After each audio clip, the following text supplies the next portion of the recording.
All the Young Dudes by MsKingBean89, Chapter 143, 7th Year, Breakdown.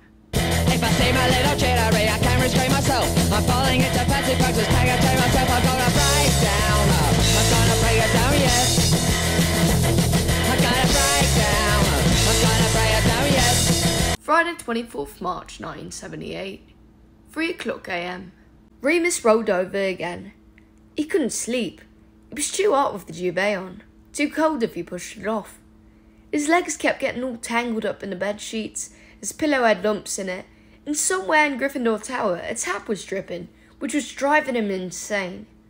On top of this, he just didn't feel tired. He sighed heavily and rolled over again. Beside him, Sirius groaned. "Moony, you're my best friend, and I would probably dive in front of a curse for you, but if you wake me up one more time, then I cannot be held responsible for my actions." He said all this without opening his eyes. "Sorry," Remus whispered. "I think it's the moon. I can't sleep." Sorry." He got out of bed. It was no use keeping both of them up. Outside of the bed curtains in the early morning gloom of their bedroom, Remus stood at the window for a while. It was a clear night, and the moon was almost full, just one sliver missing. He wondered if he had ever seen a full moon with his own human eyes. Perhaps he'd been too young to remember. The forest beneath the moon was black with shadow, and it seemed unbelievable to Remus that in only a few hours he and his friends would be running through those dark, mysterious trees as if it was their own personal playground. Just now, it looked terrifying, a great black pit that could swallow you whole. Only 4 more moons at Hogwarts, and then what? He put that thought away for another time. Remus looked at his own empty bed, unenthusiastically. The curtains hadn't been drawn over for weeks because he never slept there, only used it for homework. As a consequence, it was covered with books, broken quills, chocolate wrappers, scrunched up balls of paper. Even if it had been tidy, the sheets looked somehow cold and uninviting in the moonlight. He'd have sighed again, but he didn't want to make any more noise. There were some biscuits in the common room, a tin of Garibaldi's from Mrs. Potter. If he took his book and his fags, he could have a quiet, pleasant few hours before he finally fell asleep, or it was time for breakfast. His stomach growled, and that was the decision made. He pulled on a pair of thick socks. They were Peter's actually, but he never minded lending stuff like that too much. Picked up his wand and his book, and crept down to the common room, careful to step over the squeaky stair as he did. As Remus pushed open the door to the common room, he realised too late that he was not alone. The fireplace was roaring, and the lamps around the couches glowing warmly. A figure was curled up in the largest red velvet settee, wrapped in a thick maroon blanket, with just a long black plate poking out of the top. In the armchair, clutching a mug of warm Ovaltine, staring fixedly at the fire, was Marlene. She looked up as he entered, and Remus had no choice but to smile affably and approach her. As he neared, he could see that her eyes were dark and heavy, her cheeks red and tear-stained. "Hi," he said, low, so as not to wake Yaz. She gave a small, faraway smile, unfurling slightly, wiping her cheeks. "Hi. You okay?" He stood just close enough. He didn't want to know the answer. He regretted everything, and wished with every fibre of his being that he was back in bed with Sirius, getting kicked in the shin every time he rolled over. Marlene shook her head mournfully, staring at the fire, her eyes filling up with tears. It was a familiar sight these days, and not just Marlene. Bad news was so common. Family members in the hospital, or dead, or, worse than either, missing. "I said he could get in touch through the fireplace if he wanted to talk tonight," she whispered, a voice as hoarse as an old woman's. "Danny, it's the full moon tomorrow. Well, tonight, I suppose." She glanced at the grandfather clock. "Oh, is it?" Remus assumed as casual an air as possible. Marlene nodded, still looking at the fire. "It has to be tonight, you see. He's going to the ministry tomorrow, and they're locking him up in cells there. I want to go home for it, but he says there's nothing I can do." "I suppose there isn't." Remus's stomach was clenching so hard he wanted to double over. He was so nervous and jittery already. It'll be okay, he tried, hoping he sounded kind. He'll survive it, she said bitterly, but I don't think he'll be okay.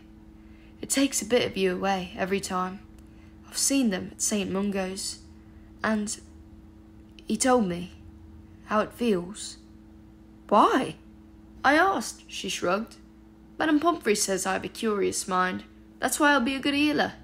I wanted to know so I could help, but he was so down after last month, so weak. I'm sure just being there for him helps, Remus tried. Marlene wiped her eyes again with her sleeves. It doesn't seem like enough, she sighed, heavily, and her focus seemed to return a bit. She looked at him properly for once. Sorry, love. Is everything okay with you? What are you doing up? Oh, just couldn't sleep. He raised his book to demonstrate. Me neither. I knew Danny probably wouldn't try to get through, but I couldn't go to bed, just in case. Poor Yaz tried her best. She gave the girl sleeping on the couch an affectionate look.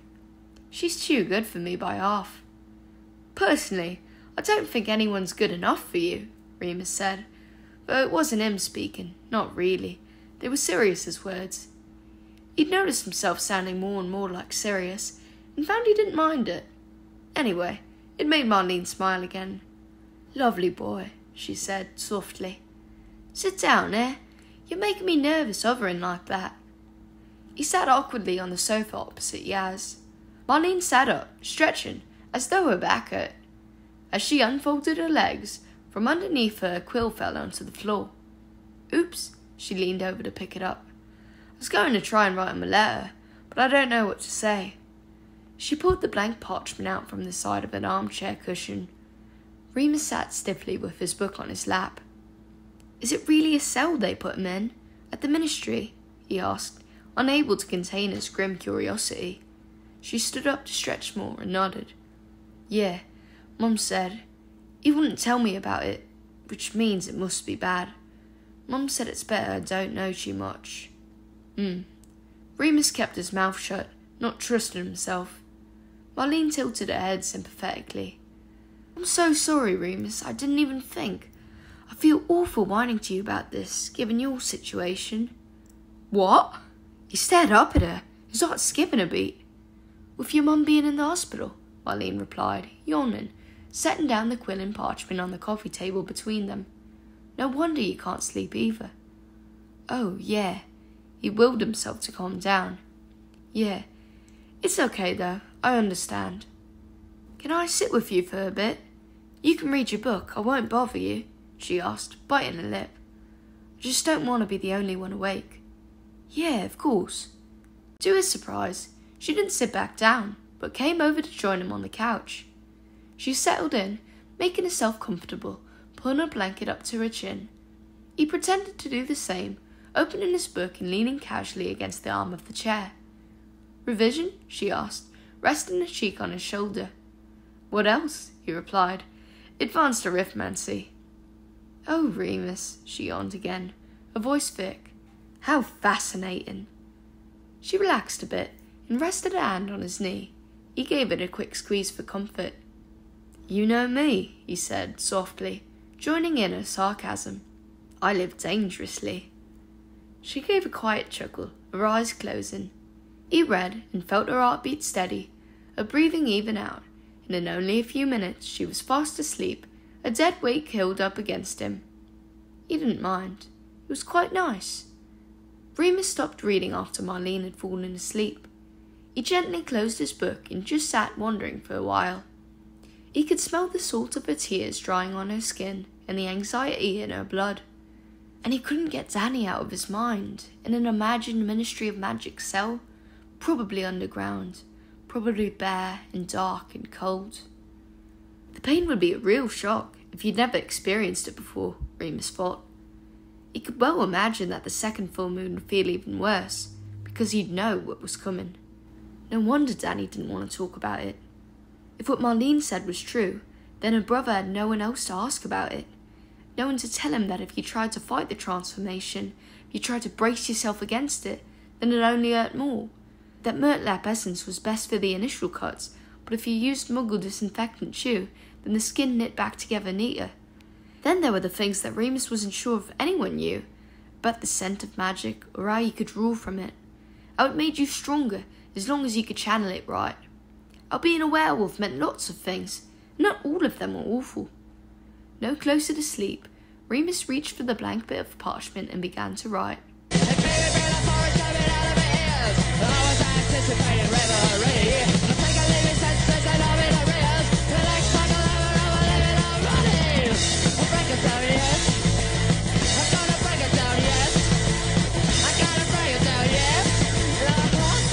Friday 24th March 1978, 5:30 p.m. You don't have to walk me, Remus snapped irritably. I know where the hospital wing is. I know, Sirius replied cheerfully, getting up anyway. James, Peter and Lily all looked down at their food. You haven't finished your dinner, Remus frowned. Nor have you. That's because I don't want to puke all over myself when the crippling agony hits, Remus muttered darkly. Sirius glanced down at their friends, staring stalwartly at their empty plates. Come on, Mooney, let's go, he said, a bit more gently. Remus shoved his hands deep in his robe pockets and strode quickly out of the great hall, forcing Sirius to jog slightly to keep up. Hey, the dark-haired boy hurried after him. Remus didn't slow down until they were halfway to the hospital wing. Okay, I get it. You're in one of your dark moods, Sirius puffed. I'm always in a dark mood, Remus tutted. You ought to stop smoking. How are we going to beat Slytherin if you're so out of breath you can't keep up with me? You can talk, Sirius straightened up. This is the first time I've seen you without a fag in your mouth for weeks. Anyway, what's wrong? Really? You have to ask? Remus sped up again. Okay, Sirius grabbed his arm to slow him down. You're not sleeping and you couldn't have dinner, even though pudding was millionaire shortbread, which is your favourite. Fair enough, I'd be grumpy too. I'm not grumpy, Remus objected. Touchy then. Fuck off, Remus practically growled. Leave me alone if you're going to be an arse. I'm just trying to keep things in perspective. You don't understand. Make me understand.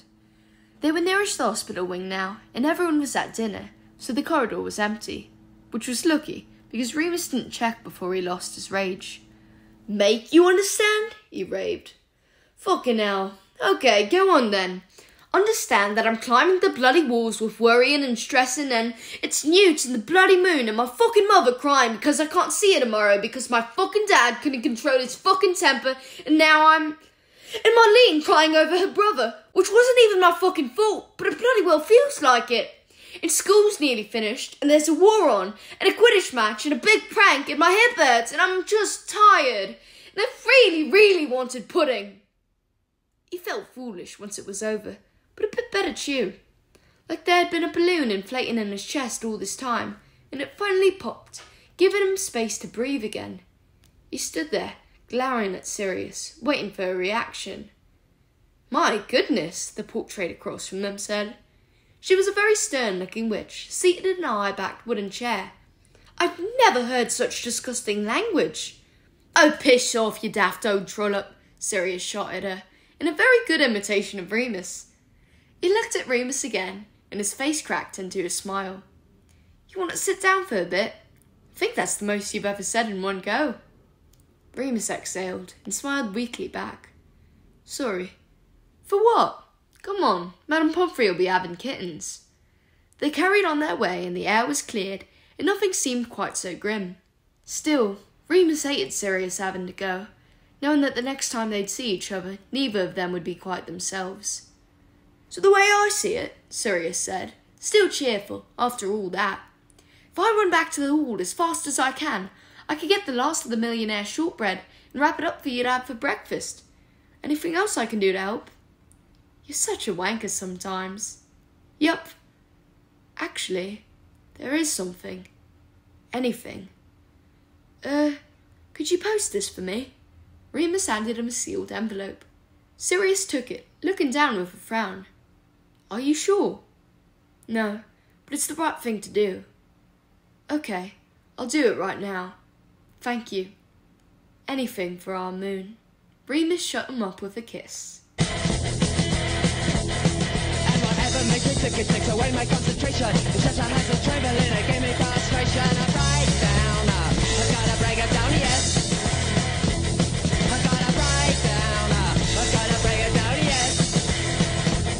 So I never saw his company. For me, it's very trouble, though my double thoughts are clearer now that I see it up all. I'm break down. I'm gonna break it down, yes. Saturday, 25th March 1978. The transformation hadn't been as bad as he'd expected. Maybe because nothing can ever be that bad when you truly expect the worst. And the night itself was wonderful. He had run and run and run until Prongs and Wormtail were lost, miles behind them, and it was just the wolf and the dog snapping at each other playfully, goading each other on. In the morning, once Remus had writhed and twisted back into his human body, he felt as though his bones were made of cooked spaghetti. He was so exhausted. He stumbled back to the hospital wing with Madame Pomfrey, half asleep, and was grateful to collapse into his favourite bed by the far window and sleep the whole morning away. It was blissful to not be worrying, not fidgeting, or clenching his jaw, or looking for a distraction. It was late afternoon before Marlene had finally heard about the letter. The noise of her arguing with Madame Pomfrey woke Remus. He jolted awake, heart beating faster at the sound of raised voices.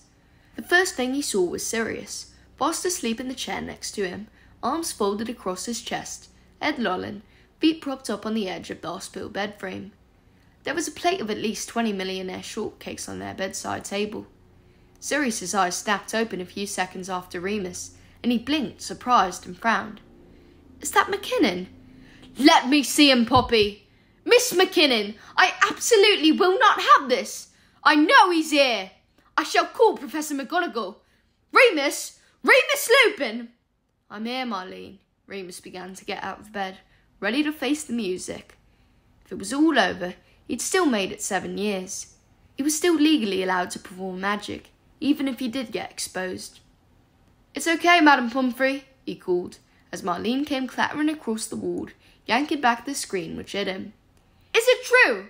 Her hair flew about her face as she stormed in, her eyes wide and wild. She stared at him, and Remus knew she was really seeing him for the first time, analysing. A natural healer, Marlene looked at the bed and Sirius and Remus's scars and battered frame, and he knew she was remembering every time he had been tired or missed a lesson or had a new scratch. The light of truth flashed into her eyes, and she burst into tears. "You fucking bastard!"